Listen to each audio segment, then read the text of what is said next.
Protect your DNA. BioPQQ can promote formation of new mitochondria. Infowarsstore.com.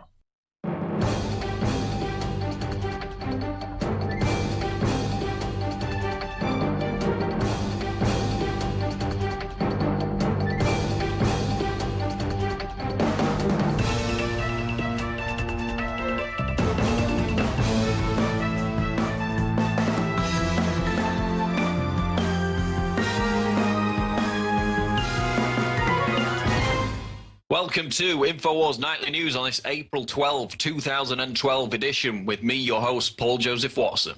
Tonight on Infowars Nightly News, is the Bilderberg Group choosing Romney's running mate? We examine the blatant political manipulation of the power elite. Then Homeland Security expands its power grab with environmental justice units. Plus, citizens in Indiana may now use deadly force to defend themselves against the growing police state. All this and more tonight. We take you now to London, England, and Paul Joseph Watson.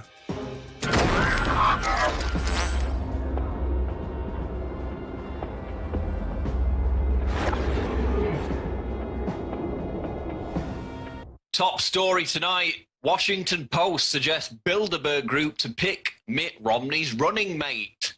A story in today's Washington Post written by veteran columnist Al Kamen suggests that the Bilderberg Group may have a decisive role to play in picking Mitt Romney's running mate, continuing a recent trend in which the secretive cabal has had a hand in influencing the U.S. presidential election. So we have a 30-year veteran at the Washington Post, this Al Kamen, who has a column called In the Loop, and if anyone was in the loop, then you would expect him to be on the inside of the affairs, especially given the fact that Washington Post has a Bilderberg representative at every meeting. And he basically says that just as Bilderberg picked John Edwards as Kerry's running mate in 2004, after Edwards had given a strong speech on foreign policy, he implies that the same process could be happening with Mitt Romney's VP pick. That's what you get from reading between the lines, because we've got Obama and Hillary Clinton jetting over to the Summit of the Americas in Colombia this weekend, and Senator Marco Rubio will be joining them, and he's been touted by many as a potential running mate for Mitt Romney. Of course, in 2008, we had the story of Obama and Clinton scuttling off to a secret meeting in Northern Virginia, by no coincidence, the same location at which that year's Bilderberg meeting was taking place. And those two, as I said, are on their travels again this week. So the location and date of the Bilderberg 2012 meeting remains unknown. But given that it's a US presidential election year, and given the role that Bilderberg routinely has in its king-making capacity, the speculation that this year's confab will again take place in North America is probably not far off the mark. But that In the Loop column by Al Kamen certainly suggests that Rubio is on the list as a potential VP pick for Romney. And let's not forget that it was the former Fannie Mae CEO who Obama directly asked to pick his running mate back in 2008, and that was Jim Johnson. He was also involved in the 2004 Edwards pick. So Bilderberg seems to be getting all their ducks in a line to have another influence on this year's presidential election. So whether it's Marco Rubio or not, they will certainly have a hand in deciding who Mitt Romney's running mate is this year. Moving on, Green Police, DHS launches environmental justice units. Audi's 2010 Green Police spoof commercial may be not far off becoming reality, with the announcement that the Department of Homeland Security is creating new, quote, environmental justice units that will be empowered to oversee regulations in conjunction with local government. So the DHS is dedicating some of its agents to, quote, environmental justice, according to this story. This is an agency, of course, that was created in the aftermath of 9/11 to fight terrorism, in between, of course, protecting Americans from the deadly threat posed by Kinder Surprise chocolate eggs and faulty hairdryers. Now, The DHS is concerning itself with, quote, climate change and, quote, melting Arctic ice. That's part of the commitment to environmental justice that the Department of Homeland Security has engaged itself in. So how long before the Green Police are running checkpoints on your street with environmental TSA agents performing strip searches of your garbage can? Maybe that's the direction it's heading with this new DHS focus on environmental justice. And staying on the subject of supposed melting Arctic ice, which the DHS now tells us they're very concerned about, we've got this story out of the Register, which is amount of ice in Bering Sea reaches all-time record. Man, bear, pig not living up to its name once again. Quote, the amount of floating ice in the Arctic's Bering Sea, which had long been expected to retreat disastrously by climate Cassandra organizations such as Greenpeace, reached all-time record high levels last month, according to US researchers monitoring the area using satellites. And this is what the global warming alarmists at Greenpeace said would happen to the Bering Sea back in 1999. Quote, the first regions to be affected will be ice-dependent seas near but outside the Arctic Ocean proper, including the Bering Sea. These areas are currently covered in seasonal winter ice, which could vanish altogether with continued warming. So, 1999, the global warming alarmists come out and say this ice is going to vanish altogether, going to be gone, just like we heard the ice-free Arctic summer propaganda a few years ago. Actually turns out that the sea is at record high levels again. The global warming alarmists' data models proven completely inaccurate. So even as all this Agenda 21 regulation is foisted upon us by the elite with, pensioners being kicked out of doctors' surgeries because they live a mile away, and that's a sin against the planet because of their carbon footprint, even as detached homes in California being made virtually illegal with these new zoning laws, the carbon tax grid is being put in still under the justification of global warming, even though back here in reality, the data refuses to conform with the climate change hysteria. Next story, it's trendy to have cancer. Barbie to roll out cancer doll with bald head chemo side effects. Reporter Jonathan Benson out of Natural News. A Facebook petition signed by more than 157,000 people has prompted the Mattel company to create a new Barbie doll in the likeness of a cancer victim. It's all very trendy. According to news.com.au, the bald-headed doll, which will be dubbed a friend of Barbie, is set to be released in 2013 and will come with an assortment of head dressings and clothing commonly worn by real-life female cancer victims. So instead of making cancer victims into some kind of cultural motif, which is what this is, it's embracing and normalizing skyrocketing cancer rates, making it fashionable, especially amongst children. Why don't we actually spend our time looking at why cancer has gone through the roof? Why in the West now we've got more than 1 in 3? The figure is now up to 42% in Britain of people over the course of their lifetimes will get cancer. I mean, we're climbing towards a 50% rate where half of people get cancer at some point in their lives.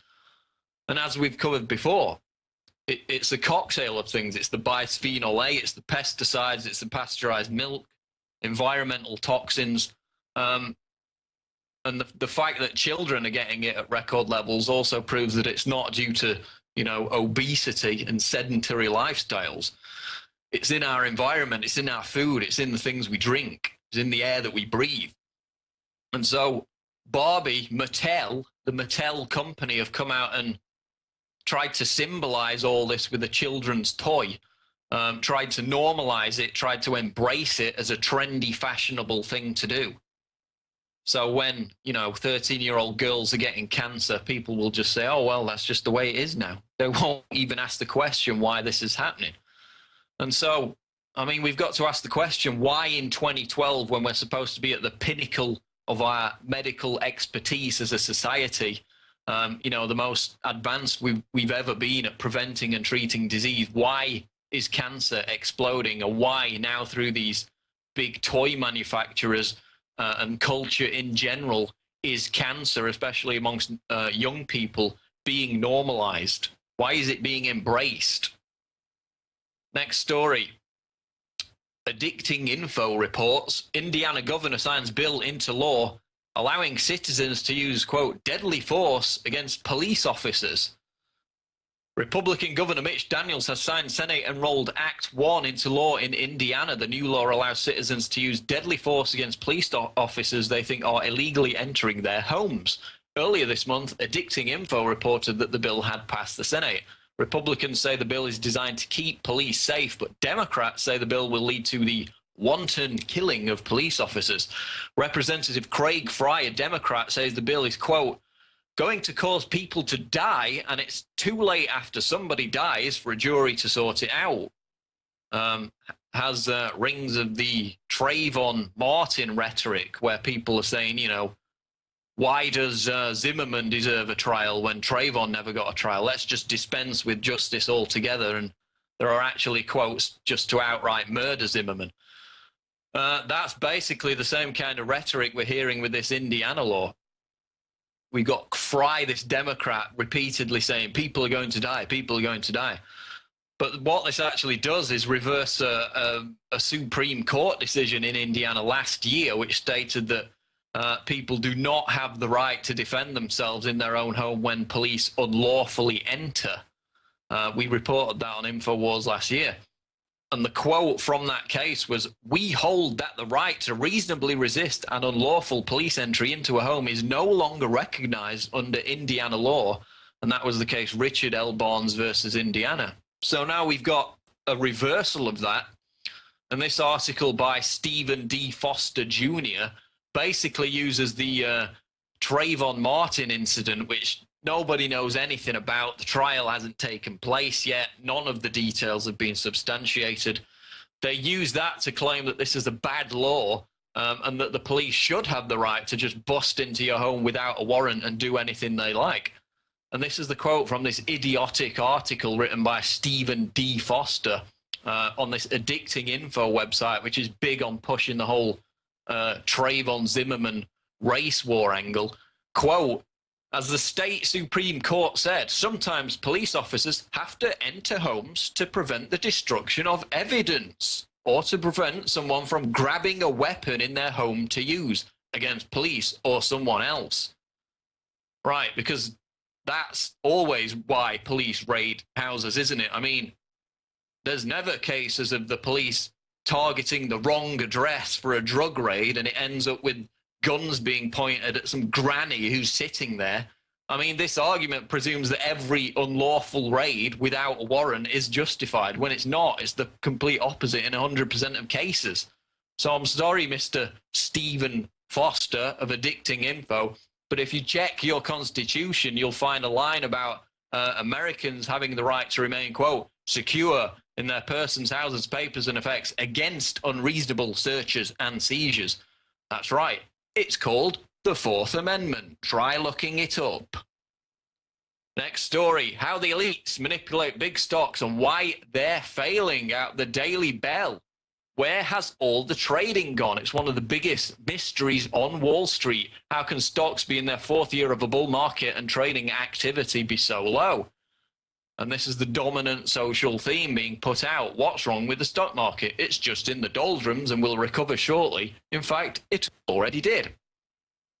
Free market analysis. This kind of question is a kind of elite dominant social theme, no doubt about it. It frames the conversation and presupposes that the market itself is a greater good and that its growing failure is bound to be mitigated by additional success. So again, more elitist memes about the so-called economic recovery. Meanwhile, the jobless figures are out today. They're going up again, highest rate since January. That was supposed to have turned around by now, according to the Obama administration. It hasn't. We've got people like Mark Farber, Jim Rogers, coming out and saying the big crash is still around the corner. And those are the people who predicted the meltdown in the first place. while all the happy clappers in the media were busy telling people to take out subprime mortgages and use their homes as a license to print money in 2006 and 2007 before the Lehman Brothers collapsed in 2008. So I'm going to stick to what they say. I'm not going to believe the elitist meme that the stock market is recovering, the economy is recovering, even as trading in the stock market is at an all-time low. And for tonight's quote of the day, we turn to Steve Irwin, crocodile hunter. Quote, "I believe sustainable use is the greatest propaganda in wildlife conservation at the moment." That's Steve Irwin, crocodile hunter, who was actually a part of the whole UN Sustainable Development theme throughout much of his career before his tragic death. From that quote, it seems that towards the end of it, Irwin was becoming familiar with the realization that Agenda 21 and sustainable development was a giant scam, just as many others within the global warming, green, wildlife conservation movement have done the same. Towards the end of it, they actually realized that it's a big scam. These elitists do not care about the environment. They do not care about wildlife. They care about acquiring and centralizing power. So that's the quote of the day from Steve Irwin. We're going to take a break now on Infowars Nightly News. Once again, we encourage all of you to subscribe at prisonplanet.tv. If you're watching this on YouTube, you can watch the show live. You can get access to Alex Jones' radio show archives, speeches, interviews, special events, a whole plethora of media, and it supports this operation. It allows us to continue to do this, to reach out on this information platform. So please subscribe at prisonplanet.tv. Coming up after the break, we're going to talk to Infowars reporter Darrin McBreen on the latest situation in Roswell, about the tragic case of Andrew Wordies terrorized to death by government harassment and abuse. So we're going to go to that interview, and we're also going to go to a special info package on the United Nations Agenda 21. Stay with us. In Chicago, Illinois, cameras on street corners is commonplace. People don't even seem to notice them anymore. But I do. Welcome to Infowars. I'm Kyle Phillips. Today we're talking about the growing police state and really what that means. A lot of people in the United States really don't even notice that the police state is happening, and if they do, they really don't care. Like, people just don't see it. They just go along their normal days. You know, I was just in the city recently to film, and a lot of people, you know, you see the tourists walking around and they're looking at the skyline and all the beautiful buildings. Wow, look at how big they are. But what they don't notice is the camera right underneath of it, right in their line of view. They just breeze right past that.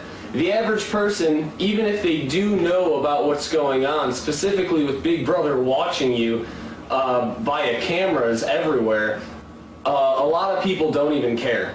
As a 9/11 victim, I feel like a lot of my subscribers and people on Infowars want to hear us talk about 9/11. And so I would like to ask you, what is your opinion on 9/11? Well, there's three things to consider on 9/11. One, was there inside information before the event? Two, did the people with that inside information participate in the event? And three, were they doing so on behalf of some foreign interest or governmental interest? On the first one, the answer is unequivocally yes, that people had inside information before the event. We see this telegraphed to us in the options market and the players involved. Buzzy Krongard, who was at Alex Brown, who then went to work with George Tenet at the CIA, the direct pipeline between the CIA, Alex Brown, where we know that $5 million of profits from airline put trading was never collected. My theory is that it was a Morgan Stanley broker in the South Tower who died in the event, who could have lived had he escaped, but decided to stay and trade those options. That's very interesting. And died. And we're working on a film about that called Broker Zero. Oh, wow. That's very interesting. Yeah. Now, the other two scenarios, did the people who were trading on this information, were they helping to organize and plan the information, the event? I don't see any evidence to suggest that. I have no proof to say that that's so. Similarly, I have no evidence to suggest that they were any connection to a foreign government that was working in cahoots with these guys to do it. I don't have any proof of that, of those parts of the story. But I do know, unequivocally, I can state with assurance, because I talked to actually people in the Twin Towers, because Cantor Fitzgerald, who lost 600 people that day, they had purchased my company just months before the event. So I was in touch with those people. And I had also worked at Alex Brown as a stockbroker in the late 80s, late 80s. And I knew Brosy Krongard. I met him a few times. Oh. So I know all the three sides of the triangle I here. see. I know Alex Brown. I knew Cantor Fitzgerald.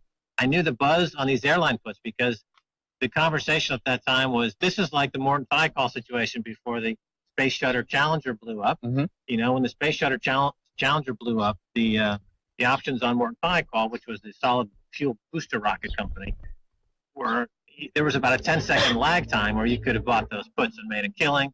And I was one of these people. I was working at Oppenheimer at the time. And I was talking to people about these options trading as if something had blown up. Mm-hmm. And then people are like, yeah, but nothing has blown up. And then they're rumored. Well, there's the rumor that something is going to blow up. And then you trace that rumor. And you say, oh, well, it's coming out of Alex Brown, my old employer. So I'm like, hey, have you heard this rumor? Like, yeah, there's a rumor. Wow. Something's about to blow up. And then you hear Buzzy Krongard's name. Where is Buzzy? Oh, he's over at the CIA now. Oh, okay, well, where are these located, these rumors? In New York. Then you talk to the people at Cantor Fitzgerald, who had just bought my company on the Hollywood Stock Exchange. And they're like, well, of course, rumors are floating around, et cetera. And I was in Italy at the time, and the day after 9/11, I was actually in the Vatican Square, and I heard the Pope give a prayer meeting. Very rarely, he also did a piece of it in English. And his comments were so benign and so anodyne and so useless that I actually got up and left in the middle. I remember people were like, who's this guy leaving in the middle of the Pope's speech? But he couldn't outright heckle the Pope as such with all those Swiss guards around. Right. But I did protest by just walking out on him. I felt that it's... The first order of business is we have an article that comes from Fox News that was actually related back on the Infowars.com. Exclusive. Anwar al-Awlaki, leader of Al-Qaeda, #2, died at the Pentagon just months before 9/11. Now, am I the only one that finds this very suspicious? That after 9/11, so-called Al-Qaeda, the actual people who were said to be responsible for September 11th, their #2 leader had dinner with Pentagon brass. Exclusive article from Fox News. Fox News. And yet no one seems to care. Does this goes to show that our military leaders are actually intertwined with these individuals? Like I said before, going back to the late 1970s into the 1980s, we see that the US CIA actually created Al-Qaeda to fight against the Soviet Union when they invaded Afghanistan. If I asked you if you could be considered a suspected terrorist, many of you would probably laugh. But that's exactly what the FBI's terrorism watch list keeps track of every day, suspected terrorists. And that watch list is well over 1 million names and counting. The FBI Terrorist Screening Center has put out a list of suspicious activities reporting guidelines entitled Communities Against Terrorism. These guidelines were given out to everywhere from beauty supply stores to electronic shops to airports and bus stations, instructing the workers there on how to look for a suspected terrorist by their behavior and who to report that to. Now, I think some of the behaviors on these lists would really surprise you. I decided to talk to a few people just to see if by the FBI TSC standards they could be considered suspected terrorists. Have you ever paid for a large purchase with cash? Grocery shopping, yeah. Have you ever mumbled to yourself in public?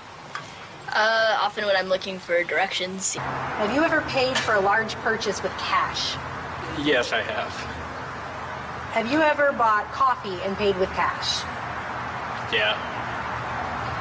Have you ever accidentally gone out in public overdressed for the weather? I think I am right now.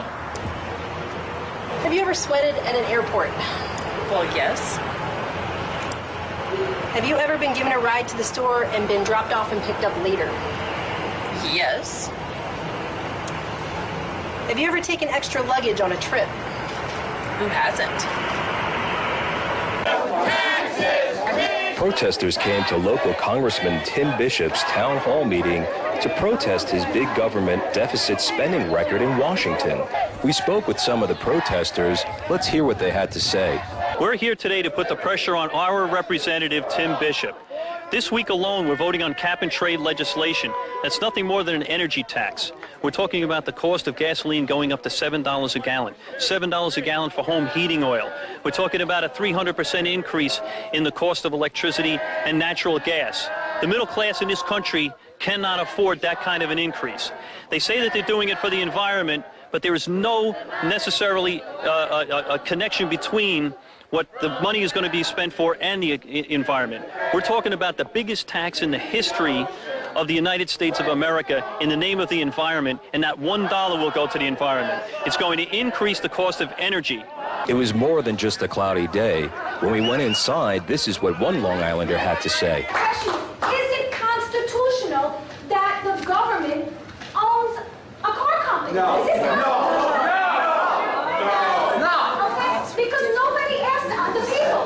Nobody asked us. Nobody's bailing us out. And I think it's wrong that we're bailing out all of these other companies and nobody's helping we the people. It seemed like Bishop was more interested in getting out of the meeting than answering real questions. We caught up with Bishop after the meeting and had a couple of questions of our own concerning the environment and carbon taxes. We have to do something. Whether cap and trade is the answer or a carbon tax is the answer, we have to do something to reduce our carbon footprint. And I'm going to support anything, not anything, I'm going to support a bill that reduces our carbon footprint and gives us an opportunity to have an energy future that is clean and independent of foreign oil. That's my position. There's a good logic to that, but do you also understand that global warming, the last 12 years, the temperature has reduced on this planet? There's scientific proof for that. The last 12 years, the temperature has decreased on the planet. If you're going to try to convince me that global warming is not real, I'm not interested.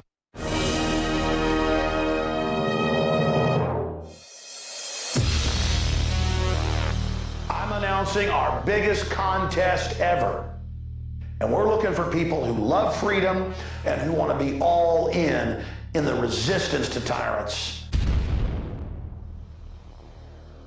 So you say you want to fight the New World Order.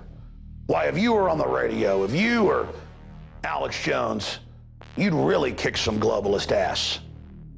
Well, here's your chance. We're hiring not one, but 2 new reporters whose reports are going to be on the radio, whose reports are going to be on the nightly news, who will even anchor the show. If you're ready, here's your chance to step into my shoes. And I hope you surpass what I've done. 2 winners, $10,000 in prizes, and a shot to be a reporter inside the Infowars.com command center. We're looking to hire 1 male reporter and 1 female reporter. And when you win $5,000. Your video gets seen by hundreds of thousands, if not millions of people on YouTube, and you get put into the very front of the running to be hired as a reporter / anchor right here in our operation. Do you have what it takes to be the next Info Warrior? The rules are posted below me here and at Infowars.com. This is a big deal. You know, the globalists are expanding their global empire, but at the same time, the people are waking up all over the world. We've expanded our operations in the last year. We've added the nightly news 5 nights a week. We're making more special reports. We're reaching 15 million people every week. In a year, I want that to be 30 million. This is your chance to join the team. I want to see what you can do. But a big hint is this. Can your news piece make the news? Does it get people's attention? Does it educate people? Does it open minds? That's more important than being beautiful or speaking with perfect eloquence as an orator. All of that is important. But we're looking for people that have that magic spark, that fire of liberty in their heart, because I want you to join our team. I want to give you a launch pad so you can really take off and engage the globalist. And if this works, we'll have contests all the time, and we'll continue to build this operation. I'm involved in a talent search, looking for people who have the fires of liberty burning in their hearts and their minds. You've got until April 30th to complete your news report, and then we'll announce the winners 1 week later. Are you going to join the info war? Do you have what it takes? It's up to you. All serious entries will be posted on Infowars.com. So everybody wins. You're getting the message of liberty out, and that's what really matters. But in the final equation, it's not about showing Alex Jones what you got. It's about showing the world and the globalist that no army can stop an idea whose time has come. Join me in the info war.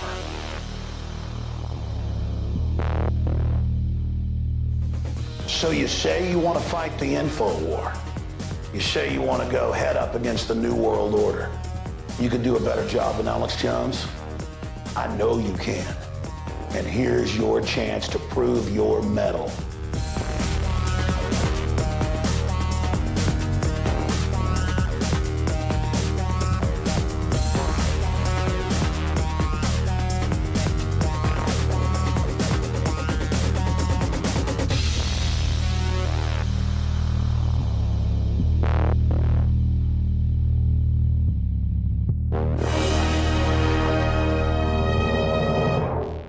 I really enjoy it when the globalists try to poison us, and, well, we resist them via a free market system.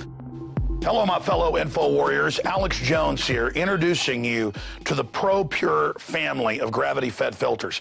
Now, you know that the globalists are filling our water with radioactive isotopes, fluoride, lead, mercury, arsenic. And one of the few systems that can efficiently and economically remove or reduce down to non-detectable levels these poisons are gravity-fed filters. And ProPure is the top of the line. Their filters are impregnated with silver, a natural antibiotic. On top of that, they're bigger, so they filter faster. You don't have to prime these the first time you use them. It's amazing. Go to Infowars.com and click on the shopping cart link to see the entire family of these babies. Now, the fluoride they add to our water is so tiny that most filters can't cut it out. But ProPure has their system that will, again, reduce it to non-detectable levels, almost get all of it out of there. That's also available. And if you look at the different systems they offer, the ProPure Big Brush Finish is on a stand, so it's easier on a table or at your restaurant or wherever you have it to go up with a glass or a mug and fill it up. Then there's this big baby right here, the ProPure King large version. Got a lot of different options that come with it. Also, they have the ProPure Big, probably one of the best values out there. And of course, it's burnished stainless steel. And then what I use on my RV, something that's great for your hunting cabin or the back porch, is the ProPure Traveler. Small and portable, but packs a huge punch, cleans out all that garbage. They also have a glass sight spigot, so you don't have to take the top off and look in the bottom area to see how much water. You can see how fast it's filtering with this optional system. The globalists obviously are hitting us through our water. It's time to take control of our lives. It's time to not give our children and families these poisons, and these systems cut it down to non-detectable levels across the board. ProPure is the name. I only promote what I believe in. And I use ProPure in my home and my office. And I recommend that you check out the information on ProPure at Infowars.com. We already have the lowest price at Infowars.com on the ProPure gravity filter system. But when you add in the 10% off when InfoWarriors use the product code WATER at Infowars.com, nobody can top it. So again, it's a win-win-win. Stop drinking the poison water. Checkmate the globalists when it comes to your health, and support Infowars.com and the work we're doing here. You know, many revolutionaries rob banks and things and kidnap people for funds. We promote in the free market the products we use that are about preparedness. That's how we fund this revolution against the New World Order in our move to restore our constitutional republic and a spirit of 1776 worldwide. Check it out at Infowars.com. ProPure top of the line, #1, most powerful and effective and economical gravity-fed water system in the world. ProPure, available, discounted at Infowars.com. Don't forget product code WATER to save 10%. It's the latest generation, years in development. ProPure is the name. Okay, now we're going to cross to Roswell, Georgia, to talk about the story of Andrew Wordy's terrorized to death, quite literally, by government harassment and abuse. Of course, most of you probably know the story by now. A man who just wanted to raise chickens on his own land, intimidated, hunted down by local bureaucrats to the point where his land was declared a green zone and the property was raided. And of course, the tragic conclusion was an explosion in the house, and Wordy's was later found dead. And we're joined now by Infowars reporter Darrin McBreen on the ground there in Roswell, Georgia.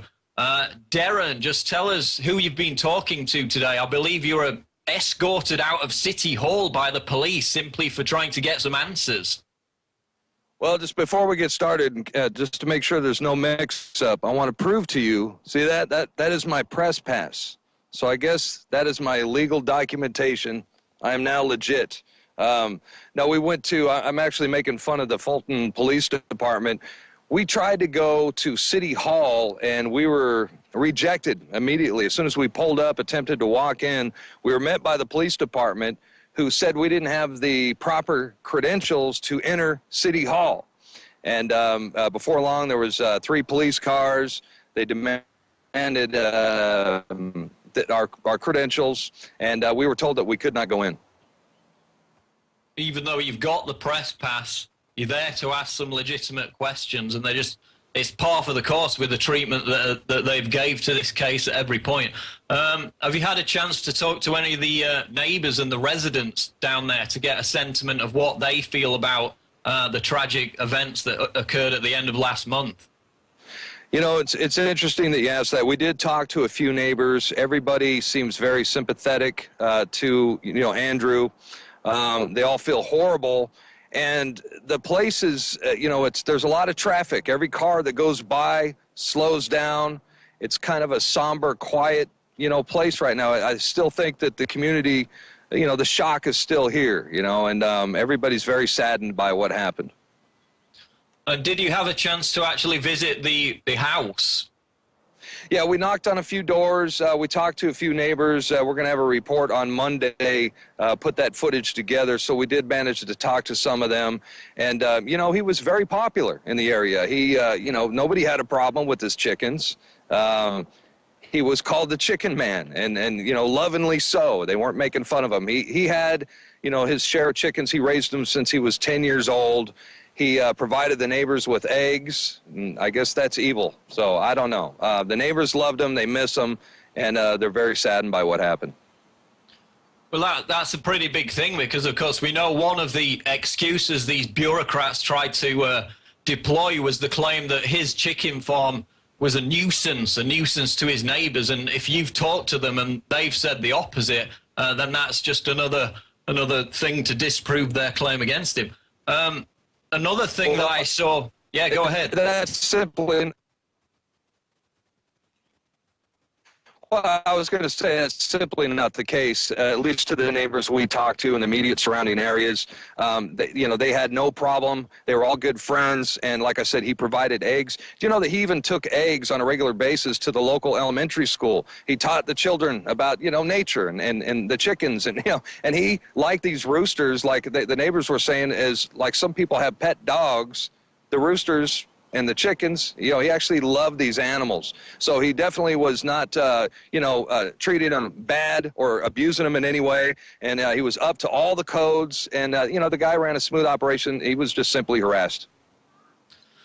And we were talking to you before the interview. There's actually an article entitled "Sheriff, Wordy's Incident Could Have Been Avoided." And this is Fulton County Sheriff Ted Jackson, who said, quote, "This was ugly, it shouldn't have happened, and it didn't have to happen." And his office, the sheriff's office, actually refused to take part in the raid that led to Wordy's death. And also the Roswell police refused to have any part of it. Well, this was the actual federal marshals. They were the only ones that would actually take on the job of raiding the house. Everybody else refused to do so. Isn't that interesting?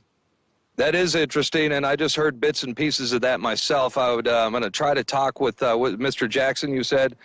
Tomorrow we're definitely going to try to talk to him. But, yeah, it's looking more and more like a federal land grab. And, it's, the Fulton Police Department, I did hear that there was several police officers that did not want to participate. So the county sheriffs had to go at it alone. Yeah, I mean, this is the article makes it clear that there was a definite disagreement between the sheriffs, the police, and the feds there, and they're actually critical of the feds in this article. So that would be an excellent interview to get. Yeah, well, go ahead. Just wondering, I mean, what's your sense? Are we actually going to see any legal retribution against some of these councillors whose behavior? I saw the interview that Rob Dew did with Mike Adams the other day. He described it as a deliberate conspiracy to destroy Mr. Wordy's life. Is there any cause for legal retribution against these councillors who so blatantly harassed him into apparently taking his own life? I would imagine there was going to be lawsuits, but, I'm only guessing. I do know this, that the city council is not interested in speaking with us. Obviously they had police come out immediately. Another interesting thing is when we left City Hall, we went back to Andrew's property, the police showed up immediately again, and also when we were at City Hall the first time, they knew that we were at the property because one of the police officers even mentioned, he said, you guys were at the Chicken Man's property today, weren't you? So the Fulton police, they're cooperating in some way with the city council. They wouldn't allow us on the City Hall grounds, for example. But I would imagine, I wouldn't be surprised one bit if there's lawsuits that are about to happen soon. So we still have questions circulating about the exact circumstances of Mr. Wordy's death, and I believe you've actually got some quite interesting photographs which contradict the notion that the explosion that killed him occurred inside the house.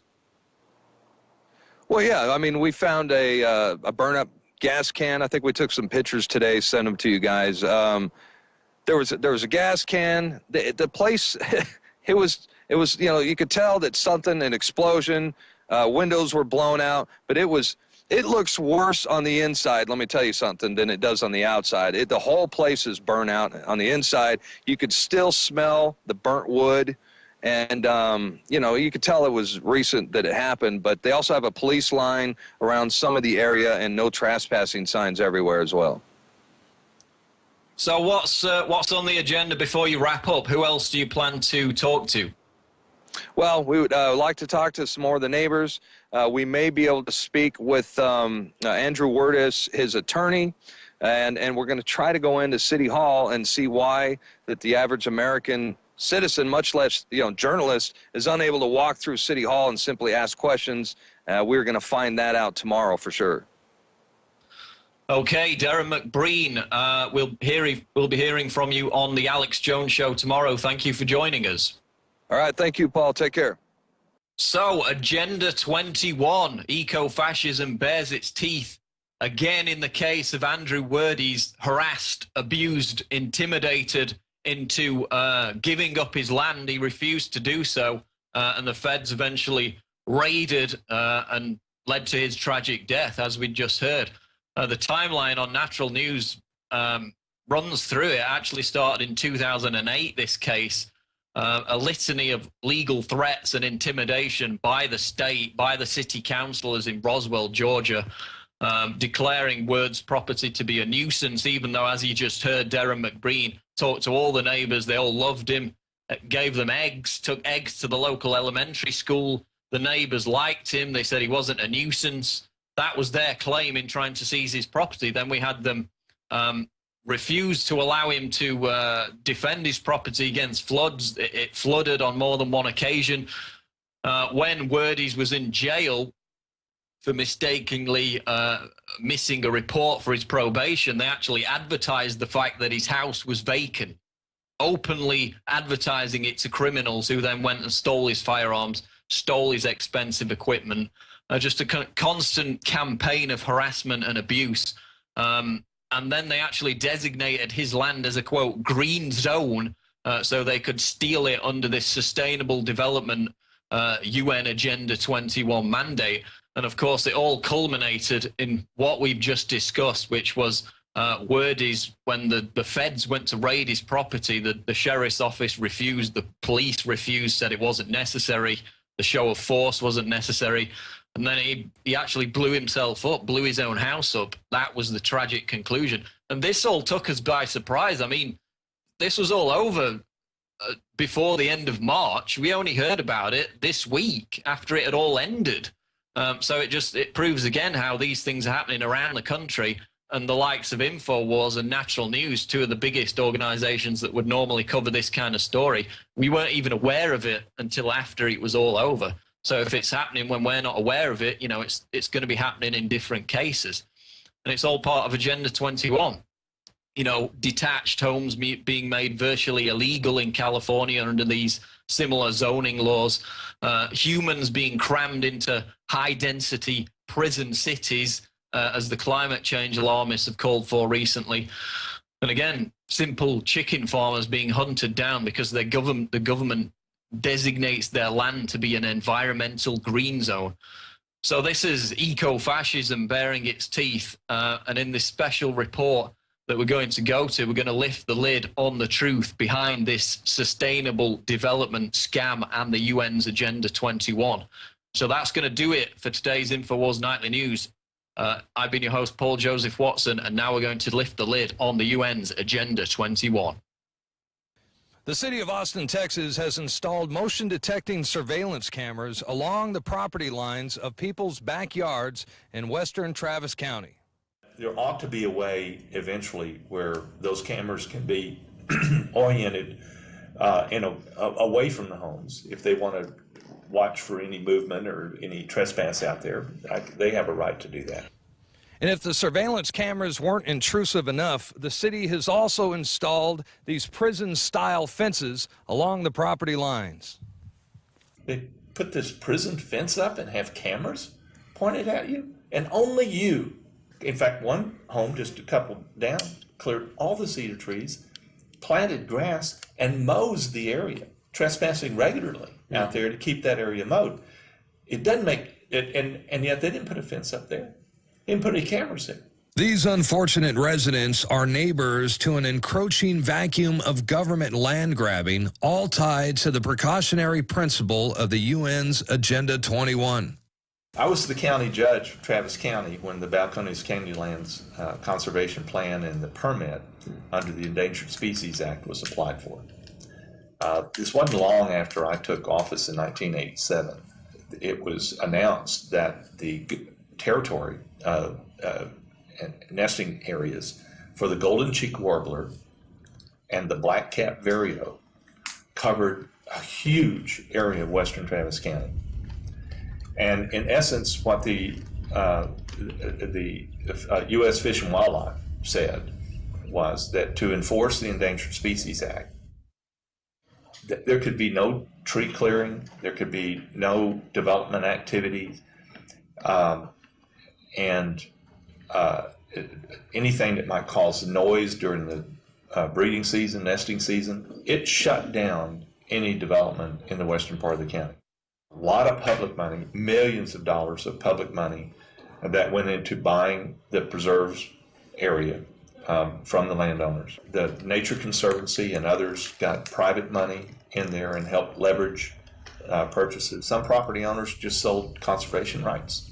They were able to stay there. They don't develop it, but they got paid to conserve their area. If they don't do a good job of managing the preserves and protecting them from fire, every bit of the money that was invested in public and private funds for these preserve systems is wasted. I don't think our elected officials are paying much attention to this. And instead, they're overreacting with this kind of bull, hurting adjacent homeowners for doing things that frankly should have been done by the government itself. They should have cleared those trees away from the neighborhoods and done a better job of managing they're preserved so they help the species. So we got the worst of both worlds going on right now. But if you're considering buying a home next door, and you see there's cameras out there spying on the backyard, and this ugly fence next door, you're not as interested in buying that home next door. The precautionary principle states that if an action or policy has a suspected risk of causing harm to the public or to the environment, in the absence of scientific consensus that the action or policy is harmful, the burden of proof that is not harmful falls on those taking the action. Basically, guilty before proven innocent. The European Union deems this principle an actual law, while the United States has labeled it a precautionary approach and uses it to create policy. The genesis of Agenda 21 begins with the Brundtland Commission's Our Common Future, reported to the United Nations in 1987. This report defined the term sustainable development, stated as development that meets the needs of the present without compromising the ability of the future generations to meet their own needs. In order to define what these needs of the present are and what to implement in order to scale down daily aspects of human activity, Maurice Strong developed Agenda 21 and presented it at the Rio Earth Summit in 1992. Climate change affects the very future of life on Earth. We have to remember that life as we know it on Earth has only existed for a very small portion of the Earth's history, and within very narrow parameters. And we are changing those parameters. So life is actually in danger. You'll hear Maurice Strong on 2 occasions introduce Lord Rothschild, and Lord Rothschild comes on and basically advocates for another United Nations fund to be set up, another special bank to deal with the environment, one in many that's already there. And Rothschild, of course, you find in the clip, this bank they want to set up, funded by our tax money as penalties against the environment, will go through Rothschild's private bank, their family bank in Switzerland. So he'll be in charge of it. This multi-trillionaire doesn't need money, but here he is handling everyone else's money in the forms of penalization against the environment. What is the new paradigm? We call it sustainable development. Sustainable development. Yeah, that's really right. economic development that is carried out in a manner that creates a positive synthesis between the economic, the social, and the environmental dimensions of development. Yes, and therefore, it isn't a goal in itself. It's a pathway. Yes. It's a means to a sustainable, secure, and equitable future for humankind. All these conditions we're talking about will only be dealt with through a through a process by which we try to create the policy structure that supports people in their struggle for a better life. More recently, just before the Copenhagen round of the negotiations to establish a world government treaty, a treaty draft was produced by the bureaucracy that acts as the secretariat of the United Nations Framework Convention on Climate Change, which was first put into place at the Rio Earth Summit in 1992. Now, this Framework Convention on Climate Change, to which some 192 countries are now subscribers, has as its avowed intention the establishment again of a supranational body regulated by a treaty which will bind all those 192 member governments, including the United States, including the United Kingdom. And the intention is that that body will have unlimited powers of taxation, unlimited powers of regulation, not only in the environmental field, but also in the economic field generally. And the treaty draft of September the 15th last year, which proposed the establishment of this world government, actually contained the word government used in that global context for the first time in any seriously contemplated international treaty. And I reveal that in the 186 pages of this world government treaty, not once did the words election, democracy, ballot, or vote occur in any context. The 4 sections of 40 chapters of Agenda 21 leave no stone unturned when it comes to absolute control of humanity. It places nature above mankind and calls for an end to national sovereignty, the abolition of private property, the restructuring of the family, and restrictions on transportation and individual opportunity. This map clearly shows the human settlement zones according to Agenda 21 planned for the near future. Red is off limits, yellow is highly regulated, and green is normal use. President Clinton issued Executive Order number 12852, creating the President's Council on Sustainable Development. The PCSD has eroded the foundation of U.S. public policy, according to the Master Plan of the United Nations, ever since. We are talking about a globalist plan that remakes your city to a specific model. This is not only in the United States, it's all across the United States and all across the world.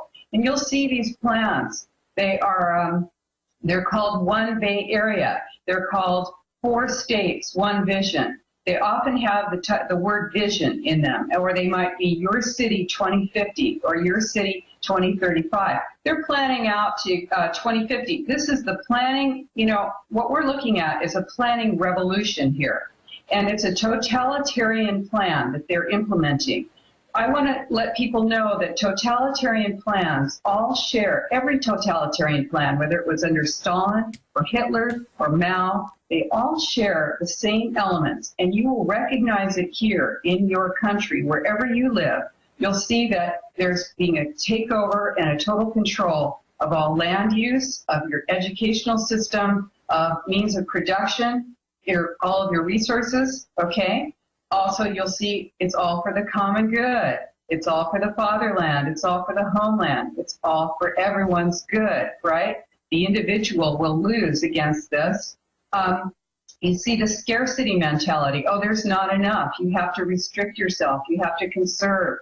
You know, am I a pig? Do I want to use everything up? No, but we're talking about, this is a totalitarian design. Well, this is about them controlling who they dole it out to. This is about them setting the standards of your light bulb, your toilet, your parking space, your roads, destroying your roads, and they admit to shut you down to make you poor so they can control you. They all brag about it. It took a good man's life to reveal the true local Agenda 21 intentions implemented in Roswell, Georgia. City Council and City of Roswell Code Enforcement had identified Andrew Wirtis's property as a conservation area or green space in 2003.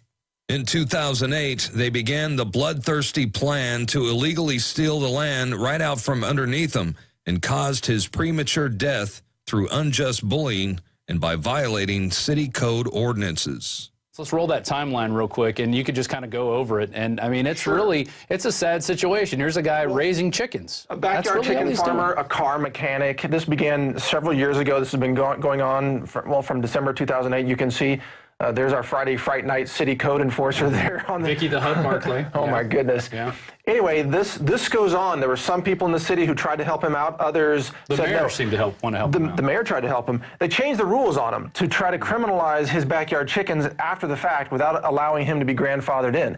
They caused his property to be flooded because they refused to maintain a culvert that then flooded his property. In Austin, Texas, the city council set their sights on a prized piece of land in South Austin. FEMA rewrote the floodplain map to include this neighborhood. The residents were quickly bought out with federal grants supplemented with bond money and their homes demolished. FEMA is rewriting floodplain maps all over the country and extorting money from property owners by making them purchase flood insurance. Well, we had an article in the paper the other day, David, that stated the fact that the National Marine Fisheries Service, which is part of NOAA, that's directly linked to EPA, wants to put 500-foot buffers on all the waterways in the state of Washington for pesticide-herbicide application.